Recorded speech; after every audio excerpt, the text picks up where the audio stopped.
C'est officiel, l'Iran a répondu à la menace nucléaire états-unienne. Nous ne nous inclinerons jamais, nous avons vu le sort de ceux qui ont déposé les armes. Mieux vaut mourir dans la dignité que vivre dans l'humiliation. Nous nous battrons pour défendre notre pays et mettre fin à ces criminels de guerre. Nous sommes prêts à interrompre nos exportations de pétrole et de gaz pendant de nombreuses années. Pour rappel, la Maison-Blanche a dit que la bombe nucléaire n'allait pas être employée, sauf que Donald Trump a réfuté ces arguments-là en disant que seul lui aurait la décision finale de ce choix qui impute qu'à lui et lui-même. Donc il utilisera la bombe nucléaire s'il le veut, sans en informer personne. Le Koweït, quant à eux, ont confiné leur population. Personne n'a le droit de sortir. C'est pareil à Oman et aux Émirats Arabes Unis. Personne n'a le droit de sortir. La menace nucléaire est réelle, bel et bien réelle. Nous avons énormément de médias français qui évoquent cette possibilité-là. L'arme nucléaire pourrait être employée. On parle de mettre fin à un pays entier en l'espace de 4 heures. Bien loin de là, de détruire simplement des ponts. On a la Chine qui est prête à rejoindre cette guerre-là. Le président chinois nous assure que s'il y a une grande puissance de frappe qui est déployée contre l'Iran, bien que là, actuellement, à l'heure où je vous parle, Israël est en train de bombarder des ponts, est en train de bombarder des centrales électriques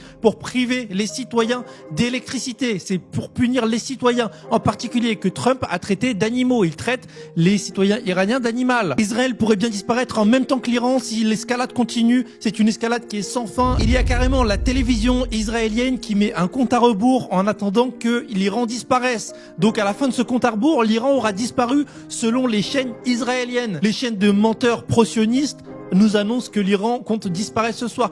Donc là, ce soir-là, il peut y avoir un point de pivot mondial. On pourrait même se voir, nous, impactés par cette décision-là de Donald Trump qui compte justement envoyer une bombe nucléaire et tout détruire sur son passage. La France qui vient de conclure un accord pour que 3 personnes étant bloquées en Iran puissent être libérées, un extradé iranien et 2 personnes qui sont françaises qui vont être justement libérées en échange de 3 prisonniers français. Donc c'est un échange de bons compromis. La France essaie d'entretenir des bonnes relations avec l'Iran. Pourtant, il y a quelques semaines, on nous disait que justement l'Iran c'était des criminels, qu'ils traitaient mal les femmes, que c'était un pays sexiste, dominateur, manipulateur.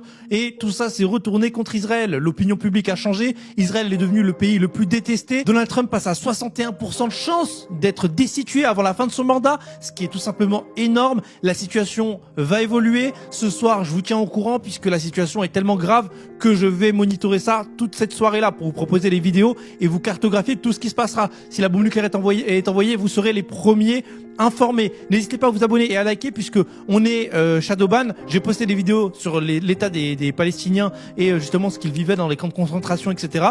Cette vidéo-là a été totalement Shadowban, exclue des pour toi. Donc vous allez voir cette vidéo-là manuellement et vous allez justement constater toutes ces preuves véridiques qui poussent justement TikTok à me Shadowban. En tout cas, je vous laisse sur cette phrase et je vous dis prenez soin de vous, à une prochaine et n'hésitez pas, hein, comme j'ai dit, abonnez-vous, likez, puisque je ne suis pas rémunéré, je vis justement grâce à vos likes et à vos partages qui me permettent de cartographier ça et d'ouvrir mon propre média.